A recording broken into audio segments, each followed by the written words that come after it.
Ciao ragazzi, bentornati ancora sul canale. Anche oggi devo parlarvi di Weird perché mi hanno mandato una caterva di novità. Ne avrei anche parecchie da farvi vedere di qualcosa che era rimasto in passato, infatti lo faremo. Comunque oggi vi parlo particolarmente di Lex Occultum perché è uno dei giochi che voi sapete ho iniziato partecipando anch'io con il trailer 2 anni fa quando ho iniziato il Kickstarter, ed è quello con cui ho iniziato appunto a lavorare con Weird. E quindi a questo punto oggi sono arrivati dal Kickstarter 2 avventure nuove e lo schermo del Dungeon Master. Ve le faccio vedere perché meritano davvero, soprattutto per la quantità di documentazione e di grandezza, insomma, comunque dei 2 manuali che sembrano proprio quasi dei manuali, in realtà sono 2 avventure, una campagna e un'avventura. Subito dopo la sigla.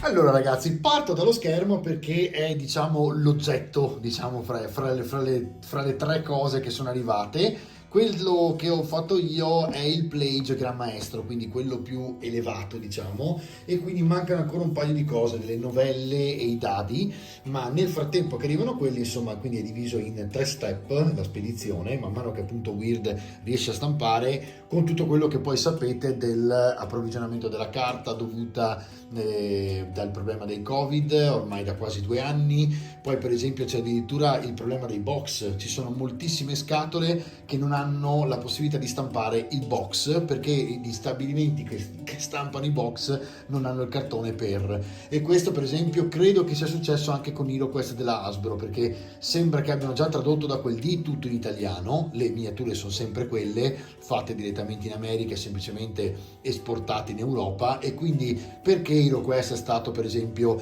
posticipato di 2 mesi? L'unica spiegazione è l'approvvigionamento della carta, perché non riescono a far fronte al box e alla carta per appunto stampare. Comunque, a parte questo, insomma, questa è un'idea mia, questo è lo schermo del manuale, molto solido, di Lex Occultum, scusate. Quando aprite trovate 2 cherubini, ok, che sarebbero due putti, in realtà 2 angeli putti, e dopodiché voi potete aprire e avete tutto quello che vi può servire per giocare come Gran Maestro, che sarebbe appunto il master del gioco, e dall'altra parte il pubblico e i ragazzi che giocano con voi avranno praticamente la copertina con i 2 putti, e quindi questo è quello che figurerà poi diciamo durante il gioco, ok? Ed eccolo qua, lo vedete, questo è il ottimo cartoncino, è fatto veramente bene, c'è poco da dire, insomma. Weird su questo non ha mai sgarrato, mai sbagliato.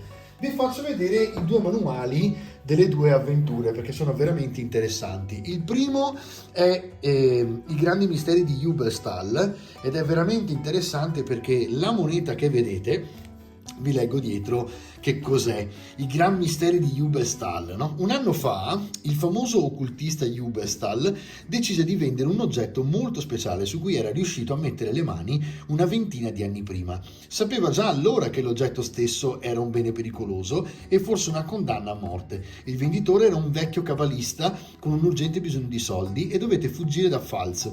L'oggetto era una moneta, una di quelle dei 30 denari usati per pagare Giuda, e si dice che possedesse un grande segreto. Questa è l'avventura che svelerà quel segreto, anno del Signore 1743.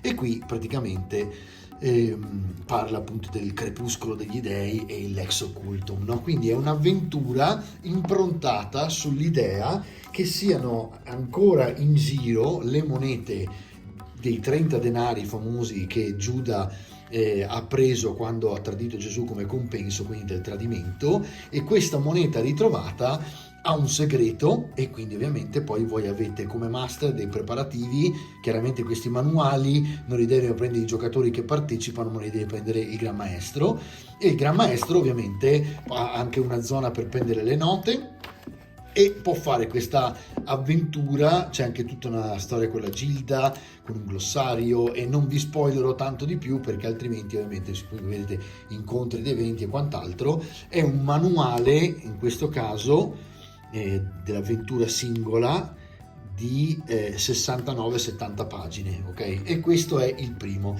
Il secondo è ancora più grosso ed è una vera e propria campagna, tra le altre illustrazioni simile come colorazione e tutto a quella dello schermo, ed è la Roi de Rats.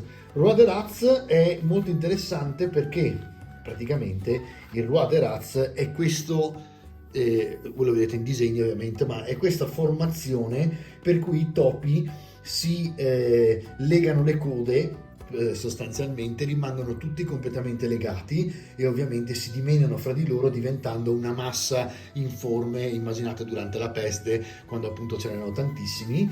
E questo è quello che dicono di Roi de Rats. Roi de Rats è un'importante campagna e fonte di informazioni sulla Parigi del XVIII secolo. In questa campagna i giocatori vengono a contatto con la corte dei miracoli, il mondo sotterraneo di Parigi, il mito di un figlio segreto del re e molti altri famosi fatti di cronaca del pericolo. Si ritrovano invischiati nel gioco mortale fra chiesa, templari e la corte, fino ad affrontare gli assassini del Théâtre de la Morte, o Théâtre de la Morte, scusate in francese, società segrete e lacchè di Luigi XIV. Dovranno compiere scelte difficili che metteranno alla prova le loro convinzioni più profonde, siano gnostici o religiosi, conservatori o sostenitori dell'evoluzione del pensiero scientifico.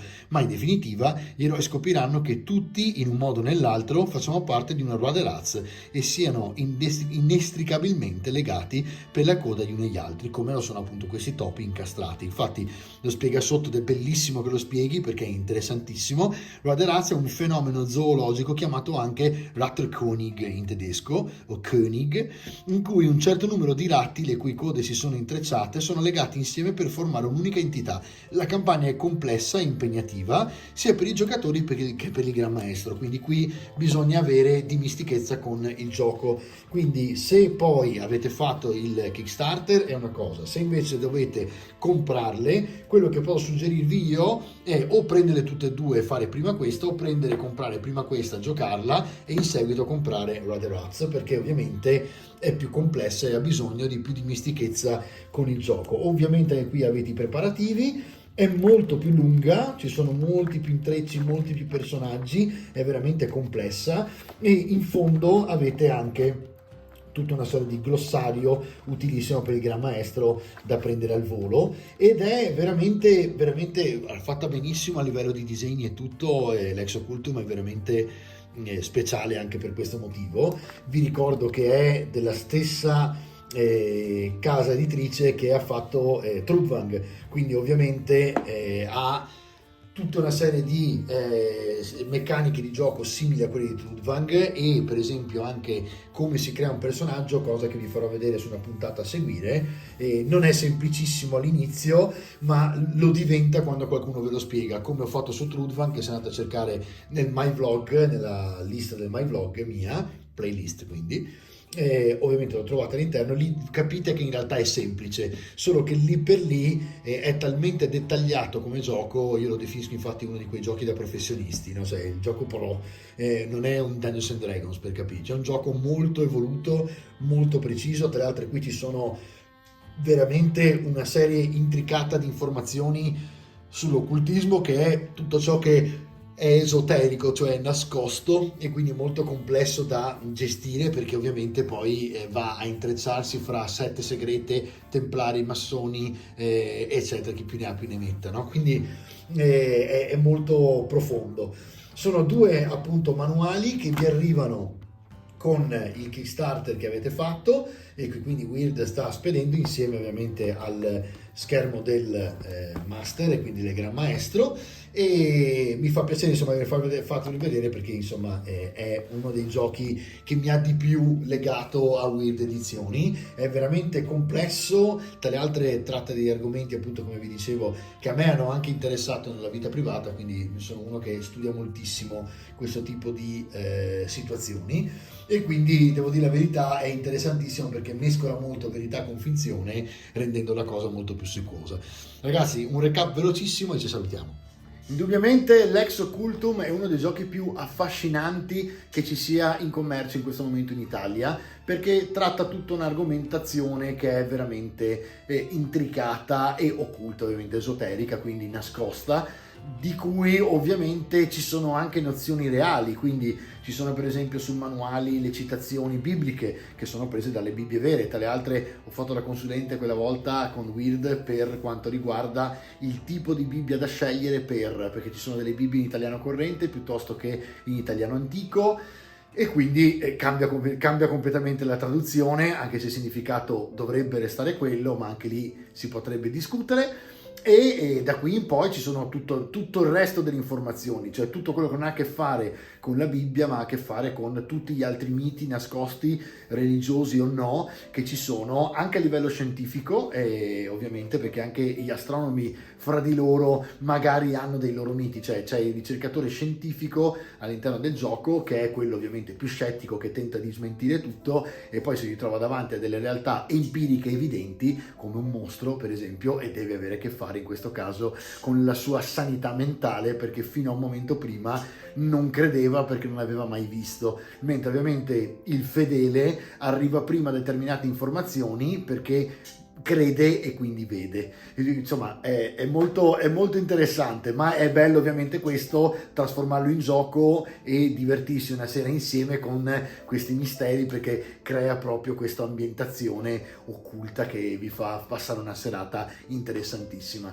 Ragazzi, io vi ringrazio, vi farò vedere altri manuali, c'è per esempio Nume Nera che devo ancora mostrarvi di Weird, che è incredibile, e quindi al più presto vi farò vedere una recensione anche di quello. Ci vediamo alla prossima puntata, ciao!